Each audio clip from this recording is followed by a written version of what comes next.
In ancient Greece, every year 500 people would be selected from that Grecian society, and they would have to sit there that year, and they would propose laws, and everyone else would vote on them, and that was their obligation. They were obliged to be one of that 500, if they, a bit like jury duty, called up, and then they had to propose their ideas, and then the rest of the citizens voted on it. Now, if you're in that position, alright, you're called up, what rules and laws are you instigating? You might go, right, I want an egalitarian society. I want freedom for people. I don't want slavery. I don't want any sort of oppression. Would that be high on your list? Well, you could say, you know, when I worked at Cordon Bleu, there was times when I thought, being treated like a slave here. You weren't though, because you were being paid and you were free. So. What do you mean? I wasn't free. I was on like from 9 till 6. Yeah, you had the choice to leave the job. Slaves didn't have a choice to leave. They wouldn't go. They go. I didn't have any choice. Actually, Mr. Jackson, I'm thinking of leaving your employment. No, the money's no good, and I don't like the dwellings. No. They didn't have that choice. I didn't have a choice. Yeah, you did. The only other choice was Tesco, and they'd already turned me down. No, that's not. That wasn't no choice. That wasn't the lack of choice given to most slaves. But the slaves who built the pyramids, that wasn't an option for them. It wasn't like they could go and, well, I could get a better gig on the Sphinx. Yeah. Yeah. I'm just saying. No, you're not saying anything. You're saying absolute drivel again. Here's a little Greek proverb for you. A society grows great when old men plant trees whose shade they know they shall never sit in. What do you think of that? That's amazing. Can you say it again? Say it again. A society grows great when old men plant trees whose shade they know they shall never sit in. Do you understand? Yeah, just saying, they're planting a seed, they grow a tree, but trees take ages. Yeah. It takes a long time. Yeah. That old fella's not going to get any joy out of that. Right. But, if he's lucky, yeah, the fella next door might have done the same years ago. So it's all about, sort of, planting a seed, looking after each other. That's great, actually. It's not. I don't think it's directly what it means. It's almost the point. Yeah. That's good. Yeah, I think he means that future generations. But yeah, if the next door neighbour had done that, then yeah, that works as well. But but you seem to agree that that's a good point. Do you agree that seems a good point to you? But I'm sort of guessing he enjoyed gardening anyway. Part of the enjoyment was in planting that seed. We shouldn't it's the old metaphor problem again, isn't it? I know, yeah. It's not specifically about trees. You know, you plant the tree, as you say, and you may never see the beauty of or the benefit of that tree, but other people will. But as a metaphor, what he enjoyed is the fact that he's added to society and human life, and he's got a legacy and all that. But by the same time, when I went to Ibiza, right, now there they have motorbikes, people flying around on them, people don't wear helmets. You might even get 3 people on a moped. I saw a farmer with a goat in a basket. They don't care. They're whizzing around at high speeds. A lot of deaths there. Yeah. And they'll have a lot of those areas where someone's come off, been killed, people put flowers there. Yeah. And because that happens a lot, it's a lovely green island. Now here, we're saying wear an helmet. You're saying that all the deaths make it nice because there's flowers. It makes it lovely. There's loads of flowers everywhere. So with death comes beauty. So that's another metaphor, you can have that one. That was one of the most tortuous things I've ever... That was extraordinary. But look at London. That was extraordinary, Karl. Right, Karl. Well, look at London, though. Let me finish my point. Let him finish his point. I'm intrigued. Right, London, councillor with his clipboard, need a speed bump here, I saw someone doing 35. Put some traffic lights there and a pedestrian crossing. Pelican crossing there as well. And a speed camera. Right. Horrible and grey. Okay. No flowers. But you still see flowers left behind where people have died in terrible accidents. They're not very good ones. They're stuck to a lamppost with elastic band round them. They don't look nice. It's nice, the quality of flowers. Yeah, but the point is, some 15-year-old got run down and you're disappointed at the quality of the flowers. Look at this, Suzanne. Fella lost his head here. Geraniums? Fella lost bloody head. Well, that's so we have to encourage that, gun crime so that people will get shot in inner cities and then we can put flowers up and beautify the area. Is that what you're saying? If an area's nicer to look in, nicer to be in, if it's nicer looking, you don't get people speeding around like lunatics. Because they go, I'm not in a rush, I'd quite like to slow down This here and is look so at the flowers. complicated. So now what you're saying is because an area is grey and gloomy, people speed around to get out of it. In the course of doing that, they knock people down, but then flowers are put up, which then makes the area beautiful, thus stopping people driving around at speed so death no longer occurs. Well, they keep after getting out of their cars to put down flowers. And they get knocked down. Yeah, by other people on their way to put some flowers down. Yeah. Just sometimes people have to die, don't they? There was a fella outside our house who hit a lamppost. He had a helmet on, but his head come off. You made me laugh at a man's head coming up because the way you said it. But that's the thing. he had a, oh God! There's a man outside in a house. He had a lamppost, he had a helmet on, but his head come off. So you're saying that because in that one instance, the helmet did not save his life. His head was in great condition. It's just not attached to his body. And that's what I'm saying to you. Sometimes people have to die. How far do you take all this stuff of you know, safety gear and slowing down and wear bright clothes at night, and it's just too much. Very important point, you see. We give people crash helmets, we give them, you know, seat belts, we make them wear that, right? Do you think that's right for a start? Do you think someone should be made to wear a crash helmet? They're only hurting themselves. Crash helmet. I don't think you should get fined for not wearing one. But then if you come off a motorbike and you hurt your head and you didn't have a helmet on, then you can't sort of go, well, they should have had speed bumps there. I didn't realise we were going too fast. Don't forget, we're not just protecting him, he could be a father with 2 kids. So you're going, oh, let him, if he doesn't want to wear a crash helmet, let him get brain damage. Is that what you're saying? I'm just saying, we're over the top in this country. No, but when it comes you're to saying, that sort of if you're thing. saying no, if he doesn't want to wear a crash helmet, let him not wear a crash helmet. He doesn't wear a crash helmet, he comes off his bike, he smacks his head in, he's a vegetable. He's like that, sitting at home like that. And yet the 2 little kids come to you, you're in charge, don't forget, we've put you in charge of society here, and they come to you, 2 little kids, they go, President Pilkington, What? why did you let my daddy not wear the crash helmet? I didn't. We put leaflets through the door. We had adverts on the telly, Sunshine. Yeah, but why? It's your dad's fault. But why wasn't it compulsory? Because he wanted... It's not the way we live in, Sonny. Yeah, now I haven't got a daddy. Has he got an helmet at all? Have you seen an helmet knocking about? No, he's a vegetable now. Yeah. Yeah, he didn't want to wear a crash helmet, but why didn't you make him wear a crash helmet? It wasn't just him, it was us. Why did you turn my daddy into a vegetable? Where's your mum? Mum left when he kept going on about not wearing a crash helmet. They'll put you in a home. I just think, you see, this is the problem. Everyone's looking for someone to blame. Yes, but this is interesting though because you were particularly callous to that little 4-year-old boy who seemed so sweet and adorable. Yeah. But why wasn't he giving this stick to his dad? Well, his dad's dead. He's a vegetable. He's dead. He's good as dead to him. His dad went within the law. It was not the law to wear a crash helmet anymore, because you said, forget it, I don't want a nanny state. I don't want... If you wear a crash helmet or not. He wasn't a responsible parent. He hadn't thought it through. But this is your job. Some people aren't responsible. Society keeps them on track. This was you were in charge. You should have made him wear a crash helmet. He had 2 kids. We've heard from one of the kids. What's the other one's attitude? Is he younger? He's a bit younger. Is he even younger still? Yeah. President Pilkington. Oh. Brother's crying now because you shouted at him. I wish you'd have made my daddy wear a crash helmet. Why didn't you make your daddy wear a crash helmet? Well, he won't listen to me because I'm not in charge He didn't of listen society. to me. Yeah, He seems like a bit of a numbnut, to be no, he honest. did listen to you. What did he because do you for made a a new living? rule saying people don't have to wear crash helmets. Right. What? And he listened to you. Did he pop shoes on in the morning when he went out? Or did I need to be here to tell him to do that as well? No, there's certain Oh, things so he you has got just- some common sense then? Well, there's enough, yeah. Oh, right, interesting. So he can be bothered with his trainers, but he can be bothered with helmet. I haven't got a daddy. Jesus.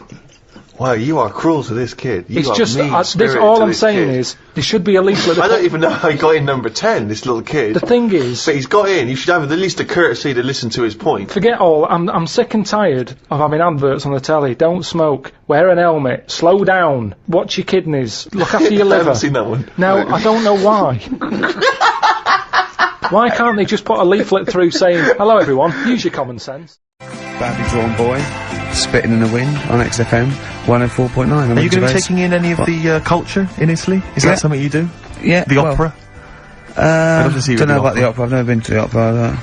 I do like a, you know, a bit like of the opera. opera, do Yeah, not, I wouldn't sit through a whole one, but I mean, I like the songs they take from it for that World Cup one. And those two fat birds that they sung in Shawshank Redemption was good. Yes. But, I think, you know, I haven't gone into it extensively. I haven't studied the art. The art of opera. Also, it's in foreign, so you don't really know what's happening. It's in foreign. Yeah. So you don't really. That's annoying for you. Yeah. What about, are you a fan of any of the great English operas? Like, the Pirates of Penzance? Yeah. Gilbert and Sullivan. To me, Gilbert and Sullivan were like their day equivalent of like Richard Stilgoe getting together with Tony Slattery. And then 100 years later people go, it's brilliant. It is like, they might as well, I don't know, make any episode of Whose Line Is It Anyway? Right, yeah. Into an opera, and in 200 years time we're going, that's genius. Yeah. Listen to this one, look, this is Party Quirks. Yeah, Amdram Society staging We're Step. Because I was in the Pirates of Penzance once in an amateur production. You used to like Whose Line Is It Anyway? I did, that was Although I did watch it when it first came on Channel 4 about 15, 20 years ago. But we did the Pirates of Penzance when I was in an amateur dramatic society in Bristol, the Bristol Operatic Society, Light Operatic Society. I don't know why I was involved, because I can't sing. My audition, I thought, this is how desperate they were for blokes. I swear to God, right, I can't sing, you know. For you? Yeah, alright, calm down. And, I went in and they said, what are you gonna sing? I went, well, I want to surprise you. They said, do you want a piano accompaniment? I said, no, I don't think so. I went to the back, I swear to God, I went to the back of the room and I just sang, Thumbelina, Thumbelina, tiny little thing, Thumbelina dance, Thumbelina sing, Thumbelina, what's the difference if you're very small? 'Cause when your heart is full of love, you're 6 feet tall. I just did that. And they just looked at me like I was the weirdest freak they'd ever had. Immediately put me in the chorus, because that was how desperate they were for blokes. We staged it, we rehearsed it. I couldn't remember the lyrics. Thank God you were doing Thumbelina. Yeah, yeah. Oh, but dear. I couldn't remember the lyrics. What was it for? Was it Gilbert and Sullivan? It was the Pirates of Penzance. Oh. There weren't enough blokes, right, so that we had to double up. So some of the pirates had to double up as the policemen who were chasing the pirates. A little bit problematic in the scene when the policemen and the pirates have a fight. That was a little bit tricky. And the worst things, there's this sequence where, like, the sort of the daughters of the Major General, all kind of like, oh, beautiful, something like, you know, oh, beautiful little girls are we, la la la la la la la. And the women they must have all been over 40. I mean, real kind of toothless crones, creeping around in their 90s. Is it the sort of women that buy one of those sort of porcelain dolls from the TV and go, look, I've had a baby. It's not real. It is a real baby. I'm gonna stab you. Yeah. One of those. Exactly. It's the sort of women that you'd see maybe on TV's Bargain Hunt. You know, the kind of contestants you get on there. Those women who sort of, they're in Amdram and they think they've clung on to their looks, but they have never made it in the guy who was playing there's a guy who's supposed to be an 18-year-old prince, an 18-year-old pirate, the Pirate King. He must have been 40 if he was a day. He also directed the show, though, so he got to prance around in these thigh-high boots. Ludicrous. It was so embarrassing. It was shameful, really. I'd love to go to Amdram. Amdram is a whole other world. It's such an incredible place. Because there's so much backbiting and envy and... Really? Oh, it's incredible. It's worse than the real world of theatre and TV. It's unbelievable. Because the same old people get to do it every year because they can hold a note. Can we go along? You would absolutely adore it, Gervais. It is film it, a secret camera. blinding. Have you ever done anything in a play, Pilk? We know this. Carl, you've performed, Just haven't did the talent show, didn't I? Yeah. Oh, the talent show, yeah. Remind us of the talent show. That's when I did Walk Like an Egyptian, dressed up as a woman. Yeah, yeah. And did me magic trick. Oh, that's that. Is it an egg? The egg one. Yeah. What was the egg one again? When actually I've ruined it now saying the egg one, but I went on stage with like an hanky. Yeah. And I said, at this point I was dressed up as a caretaker in it. Sure. Don't know why, can't remember. No. I was stood there with this hanky over my hand. Yeah. I said, right, you're gonna love this one. Yeah. I said, I'm gonna make a bird appear in front of your eyes, right? Yeah. And I'm like, oh god, what's it gonna do? So I'm stood there. Yeah, I'm sure they did. Pulled the hanky off. It was an egg. Had an egg, and I said, oh, it hasn't been born yet. That's brilliant. They loved it. Yeah. Yeah. Went wild for it, did they? Round of applause? Yeah. How old were you? Was that when you were, like, 17? Was that, apart from your paper round, was that the high point of your life so far? Is that what's the no, best? I didn't really Carl, wanna do I'd like it. to see you take that on the road. Or maybe at least up to the Edinburgh Festival next year. Carl, we're gonna play a song now, right? One of my great track, Watch That Man, off one of my favourite albums, A Love Insane by David Bowie. But during that, can you think of a couple of things for me? What's the best thing that's ever happened to you Can you think about that for 3 minutes? Me and Steve will leave you alone. Just the best thing that's ever happened to you. Remember and think that is amazing. Yeah, can you do that? Play the record. We talked about the little fella planting a tree that he will never sit under. He's given that to the next generation. Okay? Now, big discussion about donor cards. Of course, there's no reason not to give your kidneys away after your death, to all your organs. They're no good to you, and you'll be helping life. It's perverse to me that you wouldn't want to donate your body to a worthy cause after your death. Medical research, whatever. You agree with that, don't you? Well, you know how I feel about it a little bit. I don't like the idea of certain bits. Why not? What does it matter? Just because there's certain bits that are really personal to you, aren't they? No, there's not. What bit is more personal than another bit to you? Well, like I've said, my eyes. They're my eyes. They see stuff I like. Yeah, now, what happens if someone else has them, and they start looking at stuff I don't like? I don't like the idea of that. But that's ridiculous, because your eyes they're just bits of tissue. Then they haven't got your but we don't know, because they've found out there's something called cellular something or other that I've told you about the person who had some sort of operation and ended up like in yellow biscuits. I've told you about it. Yeah, but that's bollocks. It's the same you thing told with us the about eyes. it, but I dismissed it as bollocks immediately. Not just because you said it, because it was intrinsically bollocks. No. But it could work the other way anyway, where the person who has my eyes starts, like, looking at ants and insects and stuff. I might carry on. Bollocks. Again, this is all bollocks. Got none of your memories, none of your thoughts, none of your reasoning, nothing of you, none of your personality. They're just a collection of cells that now have light going through them and making this new person see. They're a lens. They're a lens. That's all they are. So there's no reason why, you know, this was the crazy thing, isn't it, when people started saying that they wanted their organs to go to a particular race of person, and obviously that's illegal. Also, it shouldn't be the choice, really. I think you should have that opting out, that you have to say that you don't want your organs given after, and if you die, then they assume that those organs are up for grabs, because there's a shortage. So what do you think of that?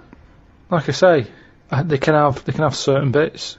They're not having the eyes. I think that's fair. What, can they have the cock and balls? I'd prefer it if they didn't.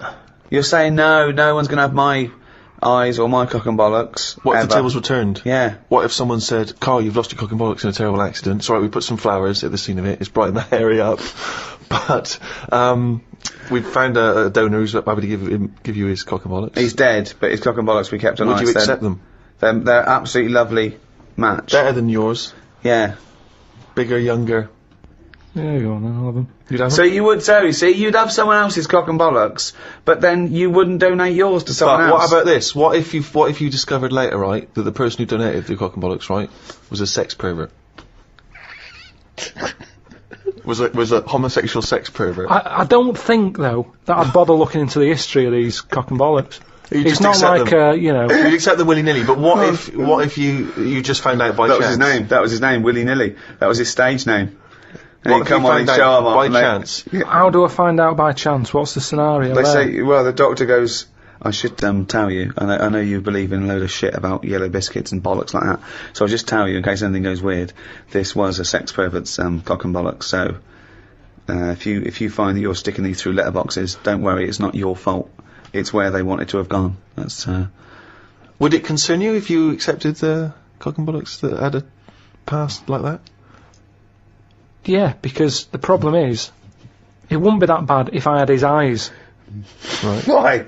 Because then I'm seeing what he wants to see, and that doesn't make any sense at all. But unfortunately, it makes no sense at all. The match is wrong. The eyes don't go with the cock and bollocks anymore. I don't know. So something's going to lose out here.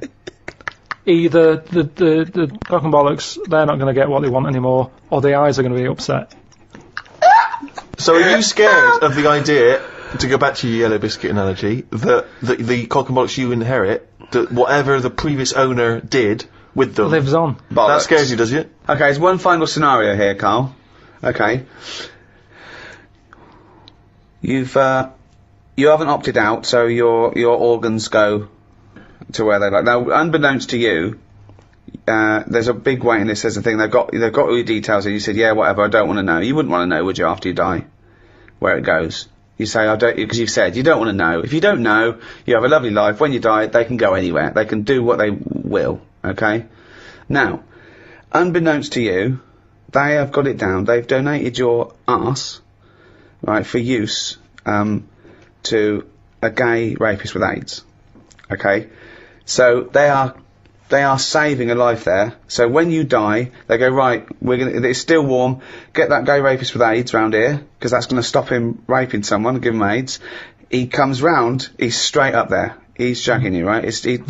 You're basically saving a life, right? We're letting that, right? Sorry, I'm confused here. What? Why is the gay rapist with AIDS got the arse? No, he's still connected to Karl. They've donated the arse, so when Karl dies, the doctors go, right, we're going to stop a terrible thing here. So the gay rapist can shag the arse? Yeah, he shags, goes round, he shags Karl, gets out of his system and goes, phew, that stopped me. Yeah. Right, okay. Right, so it's just Karl's disembodied arse on the... No, it's the whole Karl. Oh, but Karl's dead? So Karl gets struck, he's having a heart attack, they go, free, clear, they go, no, we've lost him. At 10:01, they go, oh, he's a arse donor. And they go, okay, where's the nearest gay rapist with AIDS live? Next door, get him round here. They go, okay, the gay rapist comes round and goes, where is he? Right? He goes, there he is, right? So Karl is face down. Now they turn him around, they go, there's the arse, you've got 10 minutes, then we got to bury him. I'm surprised you didn't know this guy was living next door. Right. So, the gay rapist gets on top, he goes, right, this is lovely, right? He's loving it, he's shagging you up. Right, now, this is the weird thing. The doctors next door, they go, okay, the gay rapist will be finished soon, and then we have to bury him, but we should inform his next of kin. They go, oh, it's Suzanne. They go, your husband's, dead, he's out of touch. She goes, oh my god, come round and just identify the body. I'd leave it a couple of minutes, but, then come round, she goes, oh god, I'll be right there. So Suzanne's on her way, the gay rapist, right? He's pummeling you away, right? But, you will not believe this. Oh my god. The movement and the way he's shagging you, right, has started your heart. Wow. Right? This is a stroke of amazing good fortune. Right? So you go, he goes, right? He, right, has a heart attack. Right? And he flops down on you. He just like headbutts the back of your head. So now, you're both naked, this gay rapist is up your arse, he's dead, right? The shock, so you go, fuck me, how can I get out of this, right? You wriggle, you fall onto the floor. So now, he's on the bottom, face up, you're on top of him, he's still in you. His cock is up your arse, you're sat on him, wriggling, Suzanne walks in, goes, Karl, what the fuck are you doing? She's heard about me being dead, and because she's come to the hospital. She goes, and they go, he's in there, and she goes, he's not dead, I can see him. They go, oh, it's been terrible. She bursts in, there you are, on top of him, wriggling to try and get his knob out your arse, right? You're sitting on a man who's dead. What do you say? I'd just say we got to join Booper.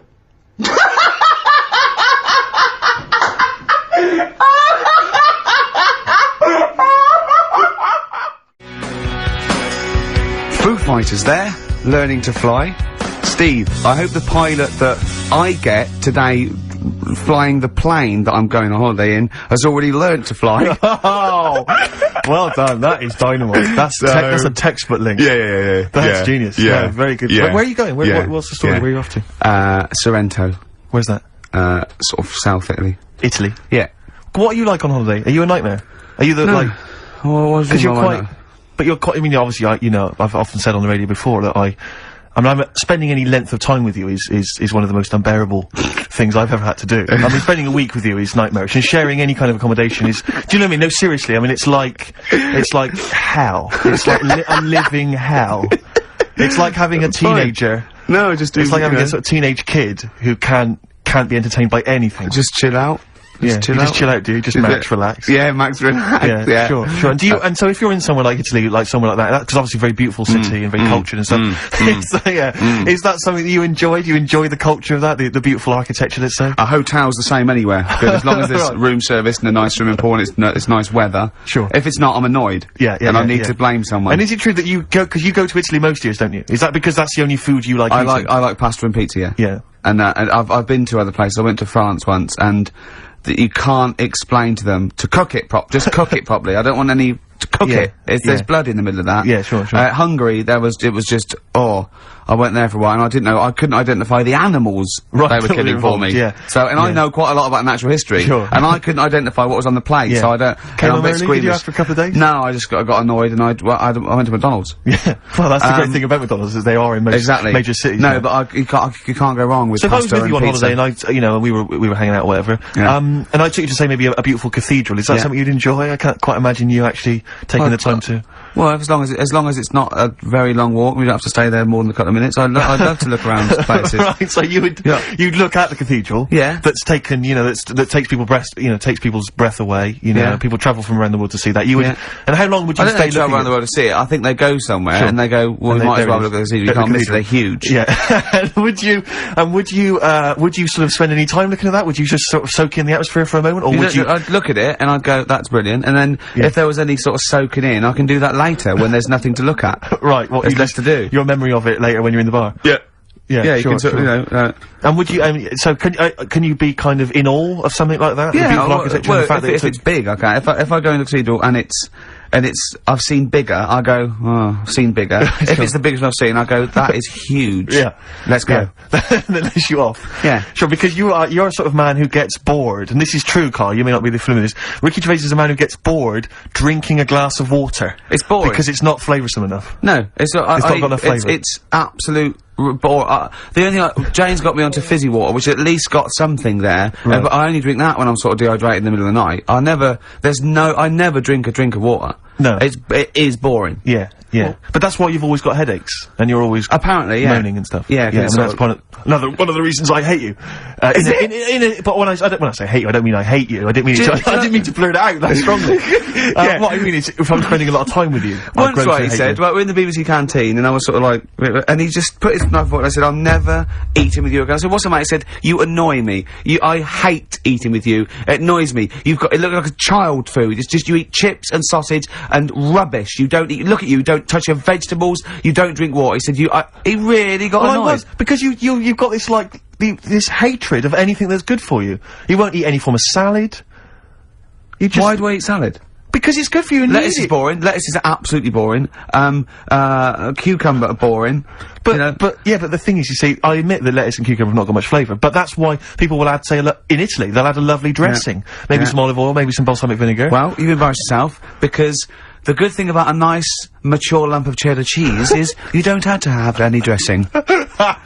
Although you add some anyway. I put a little bit of olive oil in it and maybe some mayonnaise. Maybe some Thousand Island dressing. On a Ritz cracker, you don't need it, it's just extra. Sure. Well, good luck. I notice you're wearing is this your travelling gear? You've got the sweatpants and the t-shirt, the free t-shirt. Yeah. Looking to get an upgrade, are you? Or? I'm going first class anyway. Watch that man. David Bowie. Steve's caught unaware there, just wandering around, not quite ready, were you? Well, no, I'm just relaxed, just laid back, just hanging. Yeah, Karl. Yeah. Best thing that's ever happened to you? Best event, best day in your life? I mean, there's loads of things that happen. Like, no, but, do you know what I mean? You can go for obvious stuff like, meeting Suzanne, sticking with her and having a nice holiday. Take that as read. Yeah. You've got that on your desert island, that's already done. Well, and the day you got your qualifications through. Yeah, the history. Probably. I mean, when you asked me then, the first thing that came into my mind, right, that was a real surprise, right? Because it's like you get surprises on your birthday and that, don't you? But they're not really surprises because you're hassling your mum and dad for stuff, and then they might bite you. So it's not really a real surprise, is it? Do you know what I mean? Yeah. So I'd say something that was really like, oh yeah, nice one, I've got something here, is the time when my dad said, empty the bin, will you? Right? I said, oh, do we have to? And I was watching something, it was like, why don't you, or something like that on the telly. Is this what started your teabag and banana skin collection? Right, so it was like, in the summer holidays where you'd have dead good telly in the morning, you had like, the Monkeys. Banana splits. Banana splits and all that, right? And I was like, loving that, I was watching that, my dad said, empty the bin. I said, oh, the Monkeys are on in a minute. He said, just empty the bin. So I emptied it, and I just put it near the door. He said, don't leave it there. He said, stick it near the bins in the garden. I was like, oh, I'll put it there later. He said, no, do it now. Yeah. Right? So I was like, oh, if I miss the beginning of this, I'll be livid, right? So I picked it up quick, ran out down to the bottom of the garden, slung it in the corner, and sort of went to turn back to go back in, and had to look again, because they had like a little AA truck. They bought me, it wasn't brand new, but he'd got it from somewhere, a little AA go-kart. Do you know one of them, like, little things? I mean, I was young. Yeah. Right? Yeah. And it was a like... go-kart. What kind of... No, the plastic ones. Yeah. When you're about... I don't know, I must have been like 5 or 6 or something. So I don't quite follow. Has he sent you out there? My dad sent me out with a bin bag so I could see, like, what he'd got me. And it wasn't my birthday or anything, he'd just got it from somewhere. You sure you hadn't just nicked it and dumped it out the back? Possibly. Sure. But, that was like a genuine, like, oh, yeah, smart. Yeah. So I went back in, watched the telly and that for a bit, and went back out. You thought, sod that. Did I tell you about my go-kart? Yeah, like you... Yeah. About your dad giving it away. Yeah. What's the story? I think I've told this, haven't I? Have you gone? What? Say it again. Well, have I told it on air? I can't remember. Maybe I just told you it. When I was about 8 or 9, I had a go-kart and I loved it. It's one of those that you press back and forth. Yes. And I used to come in every day, used to just get changed, run out, and it was, behind the shed, and I used to just go up and down the garden. And one day I came running in, and I ran out, and I couldn't see it. And I went to the back door, my mum was washing up, and I went, "Where's my go-kart?" She went, "Your dad swapped it." Your dad swapped it? Yeah. With his, it was his mate, Jimmy, in the pub. He went, I said, "What?" She went, "Yeah, he swapped it for a wheelbarrow." So I went and looked back, and there was this wheelbarrow, right, that was obviously just came off a building site. Yeah. Covered in concrete. I couldn't, it was steel, right, I could hardly move it. Yeah. And I went back and I went, "Really?" She went, "Yeah, it's your wheelbarrow." See, I'm thinking my dad lost a wheelbarrow that day. Yeah, and I used to push that up and down, it wasn't the same. And You used to push the wheelbarrow up and down? Anything in there, or? No, I just liked to try, I was just trying to sort of keep myself amused. Yeah. But anyway, that summer, I went on holiday, and I went to Bognor with my mum and my nan. Another wild holiday. Yeah, yeah. And I was sort of out by my caravan, and I made friends with this kid, and he'd hired a go-kart from the caravan, is that right? And I remember him going around there, and it was great. And I said, "I've got a go-kart." And the caravan window opened, and my mum said, "Don't lie." You've got a wheelbarrow. Be truthful. I went, "I had a go-kart." Yeah. Yeah. Oh, that's so tragic. Yeah. Did you ever really forgive him for that? I'd never forgive my dad if he'd swapped a go-kart for a wheelbarrow. I just thought that's part of the course, isn't it? You know what I mean? Yeah. They're in charge. Sure. Did you used to rush home, change, and into that sort of gardener's gear? Yeah.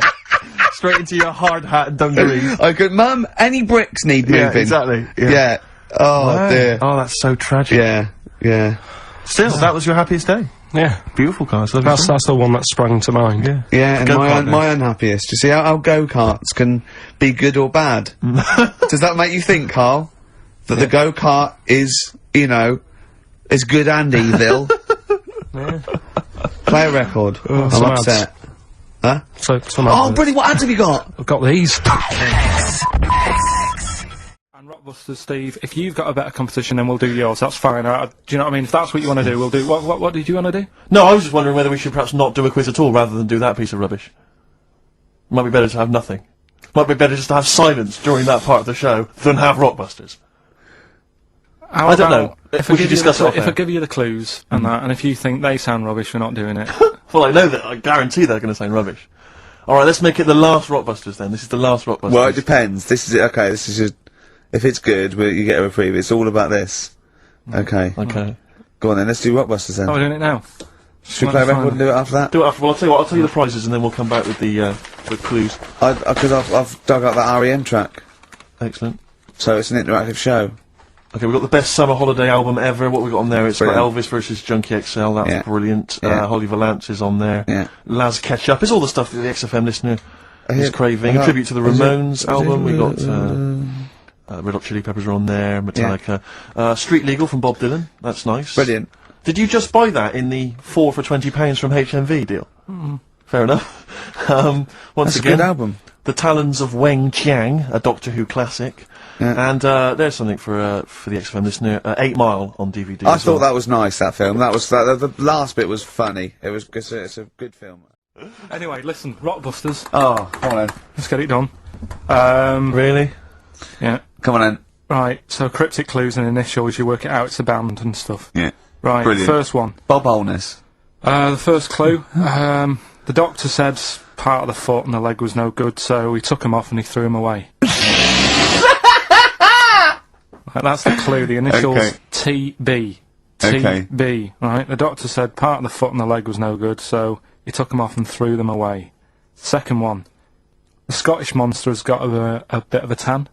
Right. The Scottish monster has got a bit of a tan. Okay. That's TD. Right. And the last one. Well, the 60s singer had a heart attack whilst he was having it away. We won't be seeing him again. Right, and that's FNM. FNM. Well, the 60s singer's had a heart attack. He was having it away. We won't be seeing him again. Email in ricky.gervais@xfm.co.uk. Remember, this is to save Rockbusters. If people don't get this, right, it's no more. So you better, if you want this feature to stay, you better get the clues. Right. It's the Rockbusters results, really, because this is and a very important result. It's whether they stay in the Premiership or are relegated. This is the playoffs for Karl. Okay? You need 3 points. You need 3 points to stay up, Karl. Go on. Right, had a lot of right answers in that. Right, okay, that's in your favour. You know.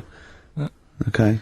The first clue was the doctor said part of the foot and the leg was no good, so he took them off. He threw them away. Yeah. The initials TB. Yeah. Right. Go on. Toe, knee, Bennett. Right, that's Tony Bennett. Tony Bennett. Tony Bennett. Yeah. Okay, that's a warning. That's a yellow card. That is a yellow card, but you can still get the points. Right.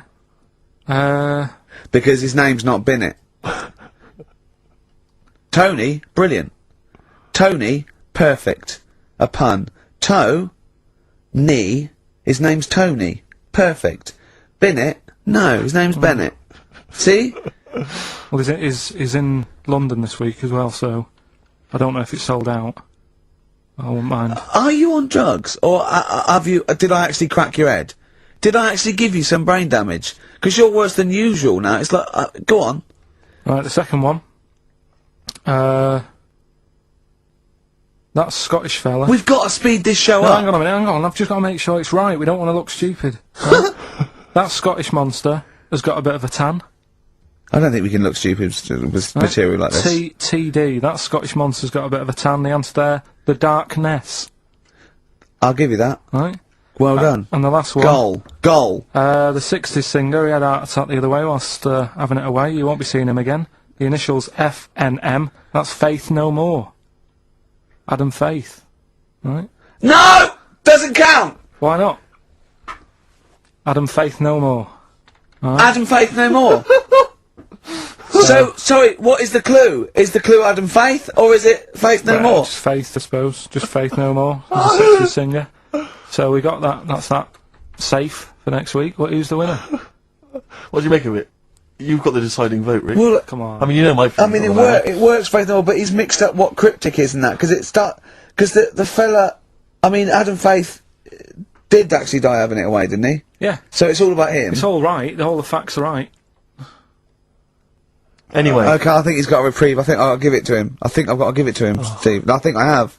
He actually pulled that out of the bag, that one. There's no Jamaican fellas seeing icebergs or, you know, Whitney Houston. The closest he came to is Bennett, and I've got to let him off that. I've got to be a fair ref here. Well, fair enough. It's hard, isn't it, to imagine yourself a different period in time and how you would have reacted. Now, if you think about America in the 1950s, black people still very much second-class citizens. You've obviously heard of the famous Rosa Parks incident, in which she was obliged to move on the bus from where she was sat to somewhere else, and she chose not to, and she was arrested for it. It became very much a sort of figurehead of the civil rights movement. Had you been travelling on that bus, what would you do? And am I far from where I'm getting off? So once again, you can't just nip out at the next stop so you can wash your hands of the whole affair. No, you're on that bus. You've still got a number of stops. You live further away than Rosa does because you've got a lovely big house, whereas she doesn't have a lovely place. She can't afford it. So you've got to stay on that bus. You've seen this now. You've seen this bus driver demanding that she gives up that seat. Maybe she's given up that seat for you. Maybe you've got on that bus as a privileged white man and she refuses to get up on your behalf. I'd probably go, it's alright, I'm standing, I'm alright. But why would you say that? Because you're thinking of the modern day Karl, you're not thinking of the man from the 1950s. Well, the thing is, we don't have to go back in time. We can go to a country now where you'd see an injustice, where you were outnumbered by the law of the land. What if Suzanne wasn't allowed to sit with you on buses? What if now a law came in that women were second-class citizens and she can't come with you? Wouldn't you go, no, fuck that, she's sitting with me? I'd say we're only going around the block. We've been to the shopping centre. We'll be home in 15 minutes. Can you take that bag with you? Because there's no one sat next to you down here. I'm a bit crammed in up here. There's more blokes on the bus. I'll see you in a minute. It's not a big issue. I've done it on the train, where I've booked tickets and they've ended up being different tickets. And I've gone, I'll see you in an hour and a half. I've got an iPod. But so you went first class and that's luck. That's luck. That's circumstance. One is policy. Surely you can see the difference between a principle and a bit of luck. But it's what you get used to at the end of the day.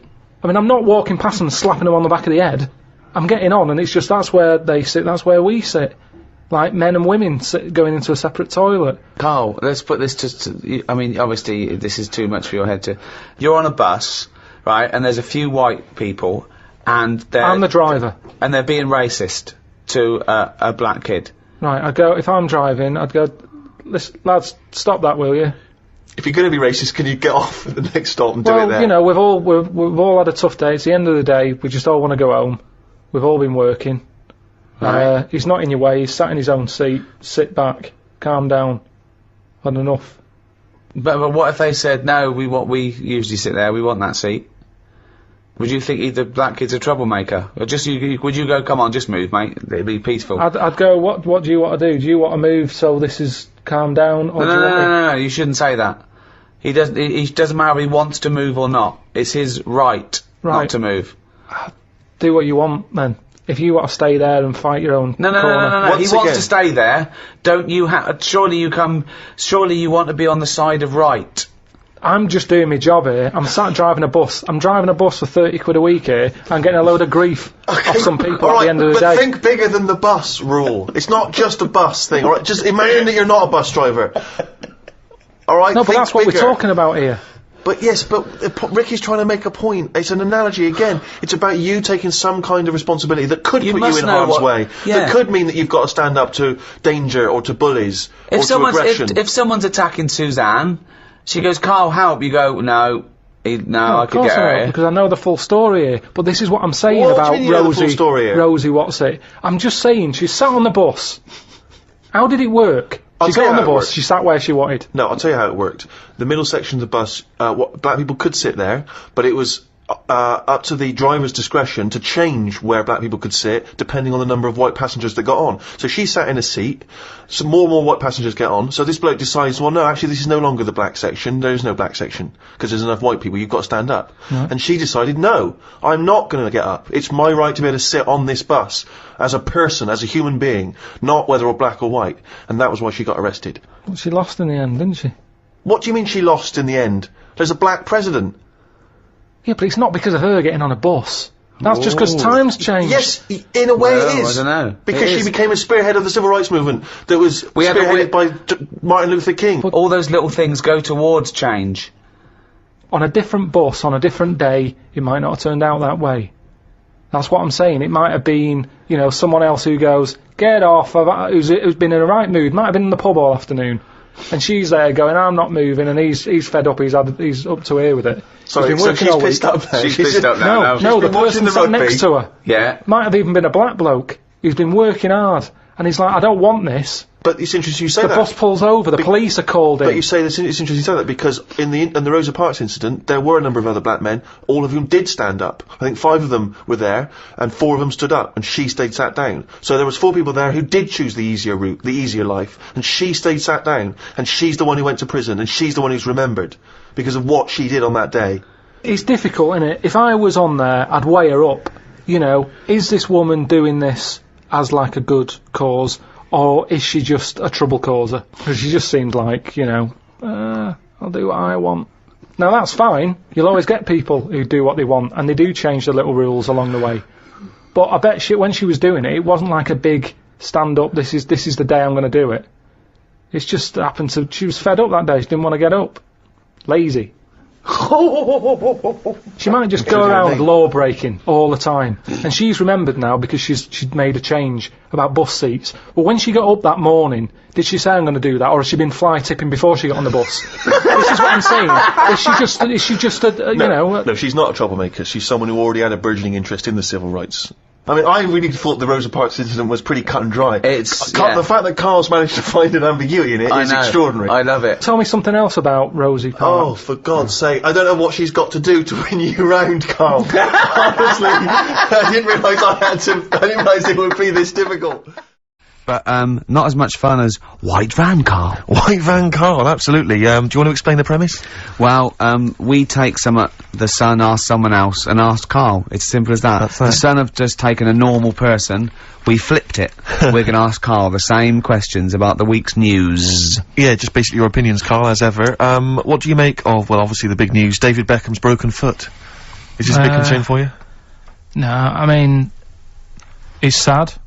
You know, it's sadder for him more than anyone, because, you know, to like be in the World Cup is like the main thing for him, innit? Yeah. But he's still a young lad, and I don't think he'll give up. I reckon he'll still turn up.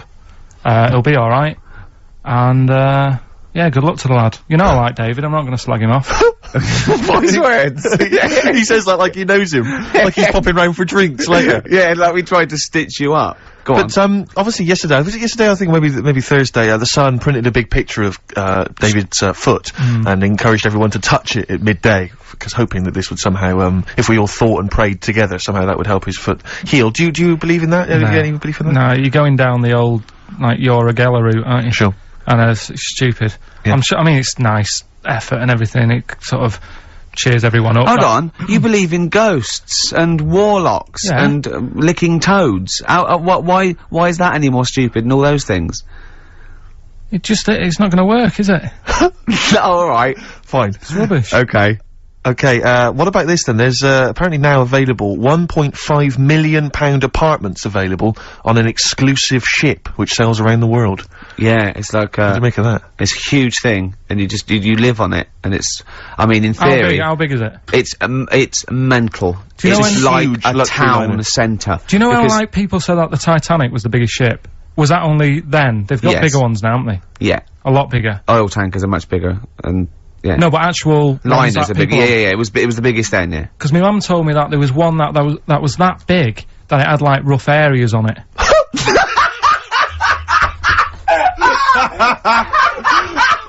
Oh, don't go starboard. Oh God! No, but do you know what I mean? Right. It was like we're thinking of moving. We're seeing Yeah. the captain. We're thinking of moving to a nicer area. Oh Yeah. I've heard they're very rough in aft. Oh God! Oh, that's They steal your fantastic. tyres. A ship's so big there was rough areas. Oh. how big is this one that you're talking about? Well, I don't know. It doesn't give me the specifications here, but They're it's huge. huge. They're huge. In theory, I mean, it's that thing with it's obviously marketing, but they're gonna solve the overpopulation crisis, where soon we'll all just be floating around the sea. Yeah, But yeah, I can see that, because I mean, think about it, right? I've been talking to Ricky about it. I was hoping to buy somewhere in London, but there is no way in this world that I can afford it, right? And you look at all the wasted space, like with the Thames. All it's doing is like collecting crisp packets and stuff and Coke cans, and people have to clean it up. Whereas if you got a load of boats on there, Yeah. problem Perfect. solved. Yeah. Would you live on a problem boat? solved. What's his name did it, didn't he? What's that programme? Is it Bergerac? Noah. Bergerac? There was one where he lived on a boat. I think it's quite... That was Shoestring. Yeah, I'd give it a go anyway. No, I'd like to see you, living in the air, maybe in a giant hot air balloon. Yeah, alright. But, no, the boat thing, because it is gonna get bad as well, isn't it? They're saying that the water's melting or whatever. the water's melting, The ice is melting. Yeah. And there's gonna be more water and less land, so in the future, it's probably gonna be the way we're gonna be living, isn't it? Have you seen that film Waterworld? Nah, I don't fancy it. Because that sort of predicts that, yeah. What, are they saying that the ice thing Exactly, will melt? yeah. But at the same time, I was thinking about this a couple of weeks ago. If you get, I think I read that, like, a big chunk of ice, fell off one of the ice, what do you call them? Caps. Ice caps. Something like I think they said it's the size of the Empire State Building or something. Right. It snapped off and went into the water, and it's melted. And they said, oh, it's bad news, you know, that something that size is melting. But the way I look at it, if something that size falls into the water, it's like a big ice cube, and it's gonna freeze it up again. You with me? Not really, Carl. Go on. Right, you get a giant ice cube, Yeah. the size of the Empire State Building, Yeah. stick it in the water, Yeah. it's gonna make, it's gonna stick back on again, isn't it? Well, Maybe it's no, gonna stick back only on if again. it freezes up again. Yeah, What well, do it you will mean it's gonna freeze up, the well, it water's gonna won't, get cold again, because you've just put a giant ice cube in the water. So when you put an ice cube in a drink, the drink doesn't freeze, does it? No, the because ice it's not, melts. if you put one the size of an Empire State Building in your glass of Jack Daniels, it's gonna make it freezing. It's not going in a glass of Jack Daniels, it's going in the ocean. I know, but you see, I'm using my fables. Imagine a world. Use your brain instead! Imagine the world. Imagine the sea, Yeah. like the Arctic or whatever, as Yeah. a glass of Jack Daniels. Okay. A big ice cube falls into it. Yeah. It freezes. It melts back on again. So we're all right. I don't know why everyone's worrying. Guys, God. Thank God for that, I was getting panicked. Oh, fine. Do you understand what I'm saying? Yeah, no, you're right. Yeah, that will happen. Should we play some more music and then come back to White Yeah, Carl? this is better than ever. This is dynamite this week. 9 in there on XFM 104.9. We're doing White Van Karl. Got another one there? Well, it's just your thoughts really on the Queen Mum's very British send-off that she was given this week. Yeah. What do you make of all those people queuing up to see her? Did you think that was incredible? Right. Well, we said last week, you know, there was I don't quite understand why there was so many people there, who were, like, getting really upset. Do you know what I mean? Really upset, crying and stuff, and, you know, you can lose someone who's, like, related to you, and you don't cry like that. You sort of sit there and you think back to what you did with them and stuff, and then that's it. But, the queue thing, wasn't it, like, miles long and stuff? Yeah. It was, yeah. Right, I was sat watching this with Susan. 12 right? hours queuing. Yeah. It never got to And- 12 hours. It did, but It that was did. the estimated time. Now, But how you know- long is a queue when they're just like, you know, walking along? Think how far you can sort of like, you know, stagger in 12 hours. Incredible. It's been ridiculous. God. Yeah. But, again, you know, if they want to do that, it's their time and that, innit? And Yeah. it was at the weekend, so they could have... It's not as if they got out of work to do it. No. You know what I mean? They used their own time, so good on them. But I thought, right, what they could have done... Remember when I studied Che Guevara? Yep. Yeah. Right? And don't be offended by this, it was just an idea, because they did it with Che Guevara. Remember when they cut him up? Yes, Remember? they cut him up, yeah. What was the reason for cutting him up? Well, they cut up Che in order to try and, you told us that they were going to send bits of his body to Fidel Castro and various other people, wasn't that right? As a warning, wasn't it, though, to all the people, like, one to... Yeah, my understanding was that they cut him up in order to, so they could bury him in different places, so that there'd be one shrine. There'd be not one place that you could go to in order Right. to Well, a sort little of make bit him into like a martyr. that. A little bit like that. I've, like, I can 6 vaguely queues. see where this is going. 6 queues, and it's like, number 1, you can, you know, go and pay respect to her head, or whatever. Oh, God. No, but I just was thinking the way of speeding it up. I'm not having a go, I'm not, because they haven't done it, so it doesn't matter. God. But they did it with Che Guevara. Yeah. Everybody would have felt like they've got close to her, and it would have speeded it up. No, I mean, but I can understand. Can I just the say head. that genuinely, Karl is not being disrespectful here. This is his best idea to cut down the queues. So don't phone in. He's not suggesting we should have done this. He genuinely Well, he is. Well, but I mean, he's not doing it to be nasty or wacky or you know. He thinks this is a good idea. So Can I just throw a Because they did it thought with at Che you? Guevara, who was like a powerful man, he did a lot for the world and what have you. yeah. And Are you aware that I feel slightly responsible for this because have you heard of the quote, a little knowledge is a dangerous thing? yeah.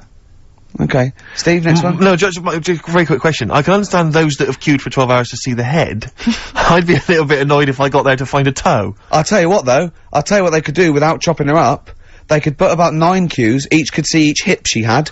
That's true enough. Because she's done about 9 of them. Yeah. So it'd just be, if you want to see the whole body, it's a 12-hour queue. If you just want to see a couple of the hips. Here's another suggestion for you, I've just thought, right? What? Instead of everyone queuing to see her, why not put her on a trolley and wheel her past everyone else? Running. So Yeah, you could have some students on Rag Week, they could combine it, like when they're always pushing a bed. You know, they could just run it along the queue. No, That'd be fantastic. That'd be disrespectful. Right, as opposed to the chopping up. So, Sure. no, Right. but just an idea. Just I apologise now if anyone's offended. Anyone offended, I'm sorry, but Yeah. Okay, finally, this is more frothy. Liz Hurley lying low, apparently, at Elton John's house to try and avoid the press now that she's had a child. That's a good place to go to avoid the press. Exactly. Yeah, yeah, Elton John's house, yeah. Everyone seems to be friends with Elton John, Yeah, don't they? Every celebrity's when friends did with... pop into Elton John's house? What is he running some sort But of... it was like when Robbie Williams was a drunkard and a drug addict, he went to Elton John's. Yeah, and it who's the other fellow that went there as well? What's someone to, to recuperate and, shoulder the crime? Is he giving out false passports? But I and, don't know if people have seen his moustaches? history. He's not the man of, I mean, I know he's cleaned himself up now, but, maybe that's it. Maybe he's got this kind of insight into how to deal with celebrity. Yeah. What do you think, I Karl? think it's just genuine mates with him. I think he's just suppose like so. a friendly I bloke. think she's been doing too much lying low in the first place. That's part of the problem, isn't it?